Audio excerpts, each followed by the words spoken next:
Welcome back. All right. Want to talk about coaches. I haven't talked about coaches since the season started, so it's a good time like now. And I do mean to do a video on the coaching career of Lindy Ruff because that's an interesting one. But what I've got on the board here is all the coaches from the longest senior coach to longest tenured coach, which is John Cooper, to the most recent hire, which would be David Quinn in San Jose. And we're going to talk about which ones might be in trouble, which ones aren't. Now, if the team's record's in red, it means they're the top 16 in the NHL. The team's record's in blue, they're in the bottom 16, although I made an exception where I've got it tied for 16th, because technically the team that's 17th overall in the NHL standings has the same record as the team that's 16th. The tiebreaker, of course, puts one team at 16th, one team in 17th, but for this video's purpose, I figured I'll list them as tied, and I'll put those ones in red. So red, they're doing well. Blue, they're below that line. I do really like that we have 16 teams in and 16 teams potentially out of the playoffs. Say potentially because there's still this discussion about, well, they could expand the playoffs. Why? All right, so John Cooper, 14-8-1 on the season, are the Tampa Bay Lightning. They are 11th overall. He was hired March 25th of 2013, and he's going nowhere.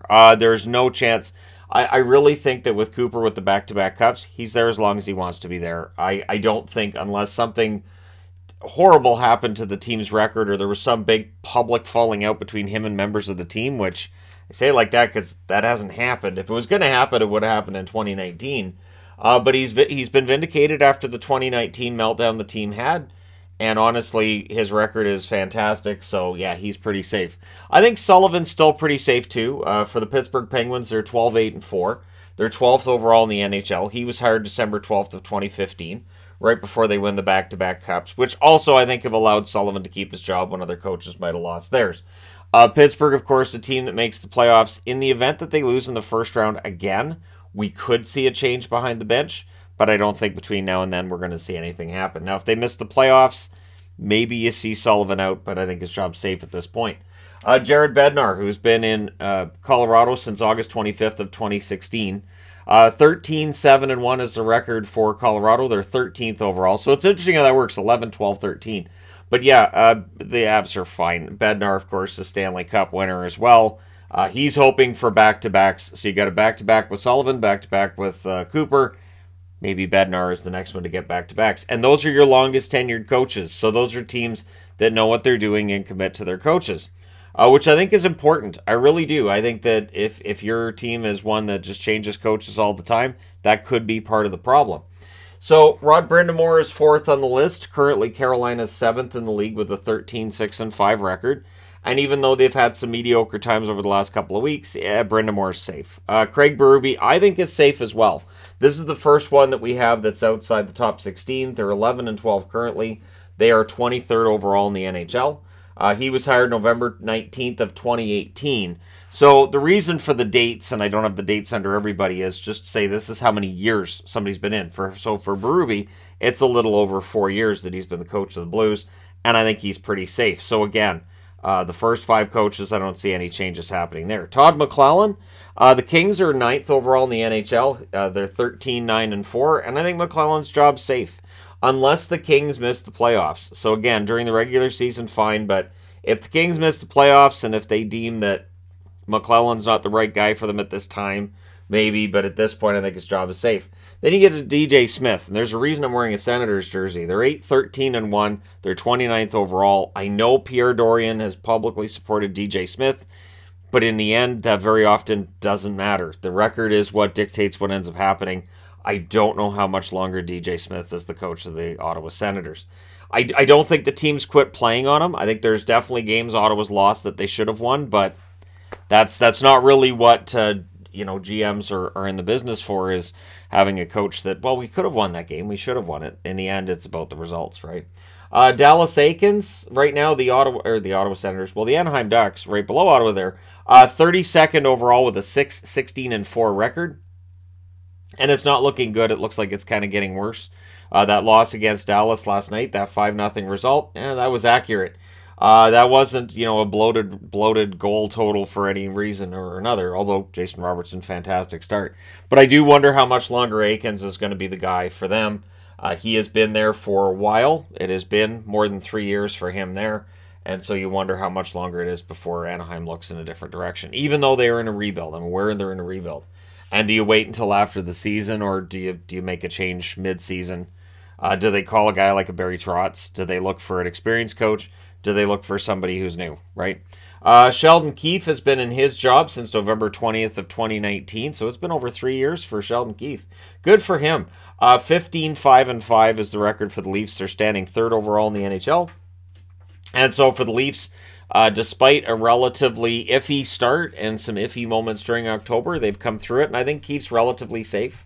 So barring some kind of a collapse by the Toronto Maple Leafs, I think Keefe's in pretty good shape. The one question mark becomes if they lose in the first round again. Is Keefe out then? I would think probably yes. John Hines, the Nashville Predators are below the playoff line, but they're 11-9-2. They're 20th overall. Hines has lasted longer than I think some had expected when he got hired, of course, shortly after being let go by the Devils. There was a lot of comments about, well, they're not going anywhere with him. He's not going to be there for very long. That's terrible.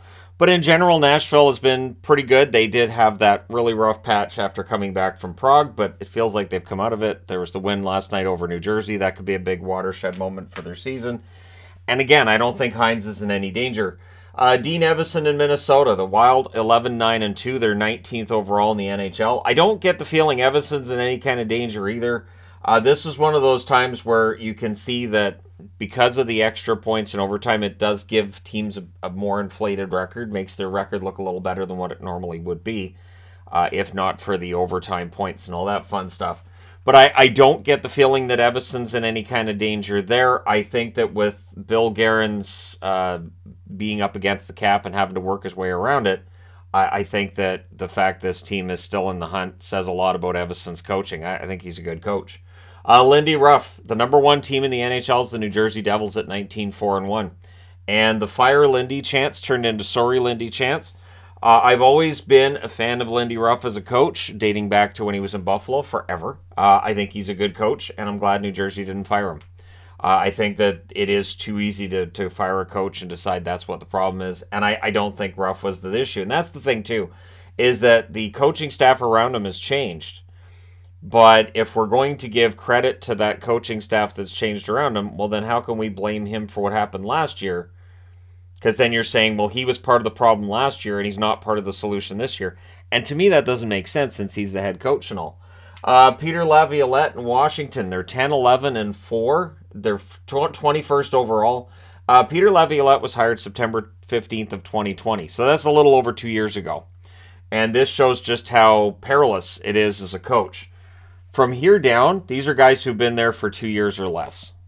And, I mean, Ruff, it's not far beyond 2 years for him and a couple other guys, too. You get to Keefe, and that's 3 years.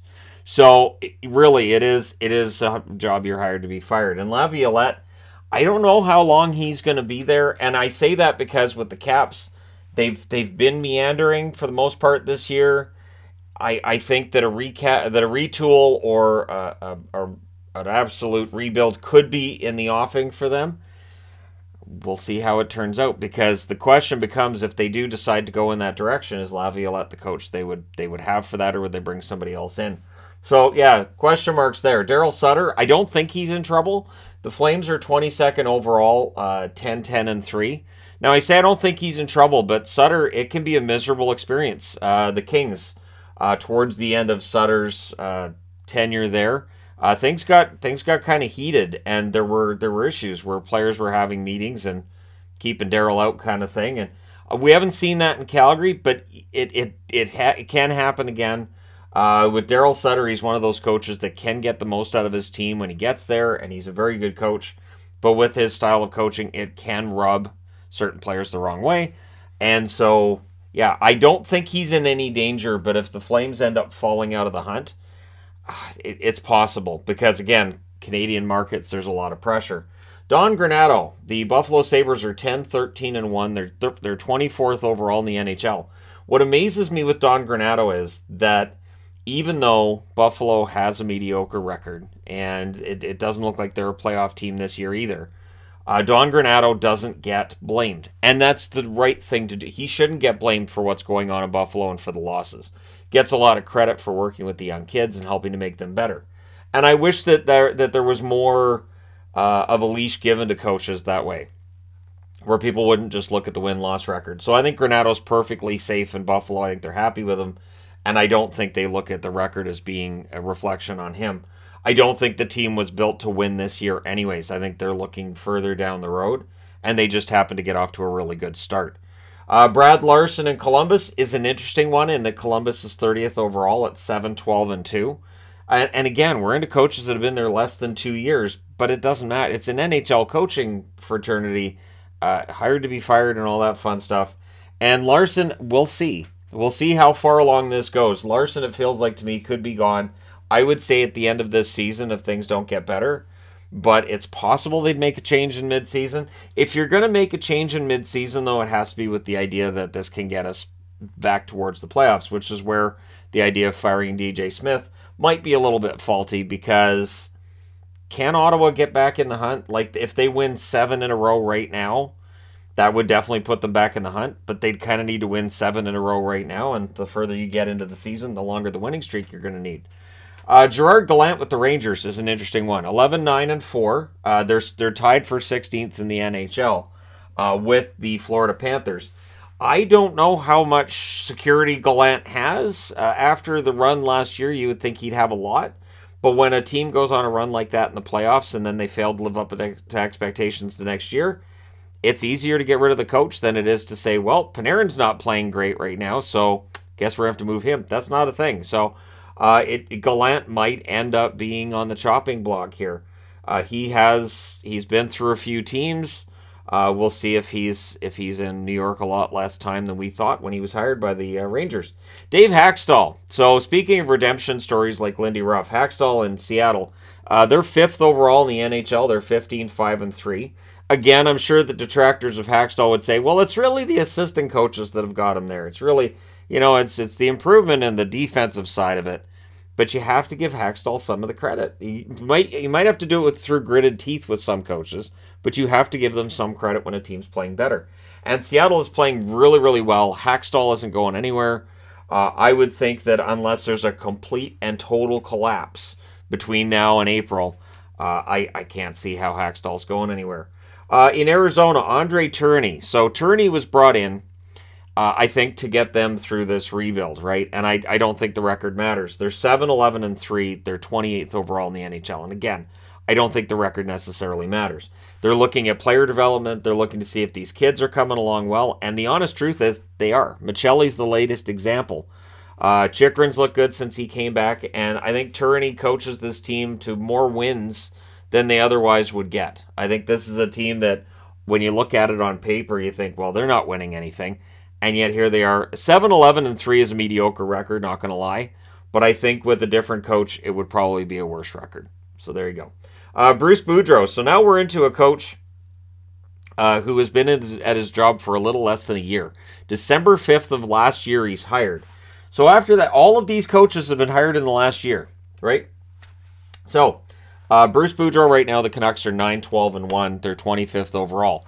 There's definitely a lot of discussion about whether or not Vancouver's going to replace Boudreau. My issue with that is the same one that I had the last time I talked about it, which is who do you replace him with? In the Canucks organization currently, you have Jeremy Colleton down here in Abbotsford, who could be, the next coach in waiting, right? Wouldn't be the first team to put a guy in the AHL that ends up taking over. Travis Green was an example of that with Vancouver. And they have Mike Yeo as an assistant coach. So it is possible that one or the other could end up being an interim coach if they got rid of Bruce Boudreau. And I'm sure Canuck fans would react very rationally to that, very, respectful of the team making a decision like that. I really don't know how ugly that could get. So I do think Bruce Boudreau's job is on the line. I would be kind of surprised if he's still there the 1st of February. But I kind of hope he is still there because I don't think it's on him. I really don't. I don't think Boudreau's coaching is why the Canucks record is mediocre. I think it's the roster that has made it mediocre. Marty St. Louis in Montreal. They're 12-10-1. They're 18th overall in the NHL. Yeah, they're below the playoff line. But they're a heck of a lot closer than expected, in part due to Marty St. Louis keeping things fun. I think it's very enjoyable for players to play for him, and I think that makes them play their best. We're seeing some Montreal Canadiens players, and Suzuki and Caulfield, the chemistry between those two is ridiculous. So yeah, for Montreal, things are pretty good despite the record being, just below the playoff line. And again, if they end up missing out on a really good draft pick this year, that's something that I think they might kick themselves for later. But again, for Montreal, the wins are great, and with Caulfield, Suzuki, and now Kirby Dach joining that young core, there's some good young pieces in the lineup already. On the blue line, you've got Gooley and Jack-Eye as two examples of that. Jay Woodcroft with Edmonton, pretty safe. They're 15th overall with a 13-11 record. I don't think Woodcroft has anything to worry about with his job. Although if Edmonton did fade and miss the playoffs, it's possible, but I don't think there's a problem there. Lane Lambert has been solid as a coach for the Islanders. They're 15-9. They're 8th overall in the NHL. I do think Lambert's coaching has been part of the reason for the turnaround. The other reason, too, is I don't think the Islanders were as bad as the record last year. I think the Islanders just had an off year, which is something that Lou Lamoriello doubled down on in the offseason, and many, including myself, said, well, that's an interesting choice. And yes, it has been an interesting and a profitable choice for the New York Islanders. Bruce Cassidy in Vegas. It's been a pretty good run. Lately, it's been a bit of a dry spell. They're 17-7-1. I think they've won 5 of their last 11. They're 4th overall in the NHL, though. Bruce Cassidy is an excellent coach. I'm sure he'll get them out of whatever issues they're having right now. John Tortorella in Philadelphia. We knew when he got hired the team wasn't good, and we didn't know how this was going to go. They're 26th overall in the NHL. They're 8-11-5. So they're still doing well with suppressing shots against. They're doing well at suppressing chances against. And their goaltending's been solid too, but they're not scoring goals. This is a league where if you don't score goals, you just don't succeed. And Anaheim and Philadelphia are two really prime examples of that. Whereas 20 years ago, you could have a team that didn't score goals, but they didn't allow any either. It was really hard to watch those games, but they would still win their share of them. The Flyers just... They're not able to get that done. But I don't think Tortorella's in trouble. The one thing I do wonder with Tortorella is, if it's a disastrous season, does he come back next year? Or does Tortorella say, this has been fun, I enjoyed being back? Like, does he stick around? So we'll see. He may have that competitive spirit to stick around after a rough year, but how rough does it get before Tortorella says, yeah, I don't know. And again, I don't think Philadelphia would make a move behind the bench if they missed the playoffs. They weren't expected to be in anyways. Pete DeBoer has been a solid coach for the Dallas Stars. They're 14-6-4. They're 6th overall. The resurrection of the offense was my prediction with DeBoer. That was why when Rick Bowness stepped aside, they went out and got a coach that could coach offense. Dallas has been a team that had trouble scoring goals for years. It has been an issue going back to, I know at least 2018, I've complained about how Dallas just didn't have the goals they needed. With DeBoer, now they've got that. And Ottinger's starting to round into form. Dallas could emerge as a Stanley Cup contender as the season goes along. And I say could emerge because even though they're at first, they're hanging around first and all that, I don't know how many people see them as a Cup contender at this stage. But it's looking pretty good that DeBoer's got this team on a run, and maybe they will end up being a pretty solid contender after all. Florida, same record as the Rangers, 11-9-4, tied for 16th, and there's Paul Maurice. And I said in the video recently, I thought the Paul Maurice hiring was an odd one at the time. I still do. And so we'll see. If Florida misses the playoffs, does Paul Maurice come back for another year? Is this just a sign that it's taking them longer to learn his systems? Do his systems clash with the team that's on the ice? Or is it just bad luck? There's plenty of games they've lost to where they've outplayed the opposition, much like Ottawa. They're just not getting the puck luck. Is it going to turn around for them? We shall soon see. The shots would indicate that they will. Scoring chances would indicate that they will as well. But again, if they continue to meander, do they make another change? Luke Richardson is safe for Chicago. They're 31st overall, 6-12-4. I don't think Luke Richardson was brought in to be fired. I think he was brought in to be allowed to run this team how he sees fit, and he's done a good job with what he's had.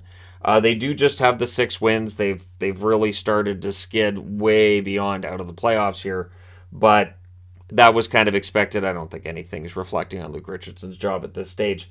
Derek Lalonde has been very good for Detroit. They're 11-6-5. They're 14th overall. I think he's been solid. I think the roster that he's coaching is good. I don't think it's great, but I think it's good. And I think they're a solid up-and-coming team that still has some guns coming into their lineup over the next couple of years that could take them to the top or near the top of the division. So Lalonde, I think, is a positive for them this year. I don't see him being in any trouble. Jim Montgomery, it's worked out very well with him. Bruins are second overall in points at 19-3. Points percentage, they're first, but yeah, they're second in points. And Montgomery's been great. He's been exactly what they needed behind the bench. So while I didn't agree with firing Bruce Cassidy, and I still think firing Bruce Cassidy was a questionable move, hiring Jim Montgomery was a home run. It can be both. You can disagree with the firing of a coach and agree with the hiring of a replacement. And I'm glad to see Jim Montgomery getting that next opportunity in the NHL and making the most of it. And then Rick Bowness in Winnipeg. Winnipeg's 10th overall right now with a record of 14-6-1. And I think it's in part because Bowness is very good at coaching the defensive side of the game. I think that he's good at getting a team over the hump that first year that he's there. He did that with Dallas as well. And he still has a passion for the game. That shows through too. So for Bowness in Winnipeg, yeah, things are going pretty swimmingly. I don't see any issues there. And then there's David Quinn in San Jose.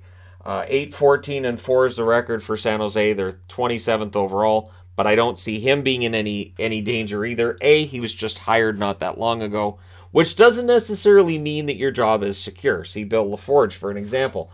But yeah, I don't think anything's going to happen with Quinn. I think the San Jose Sharks, yeah, they missed the playoffs this year. I think he's still the coach into next year unless he chooses not to be. So I think the stability is understandable in the NHL. I think the obvious spots where we might see a coaching change would be Ottawa and Vancouver.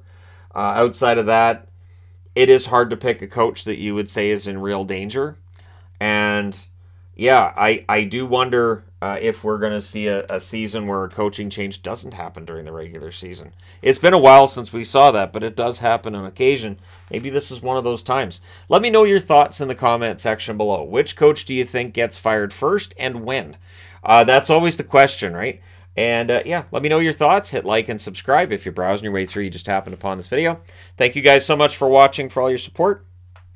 I will talk to you again soon.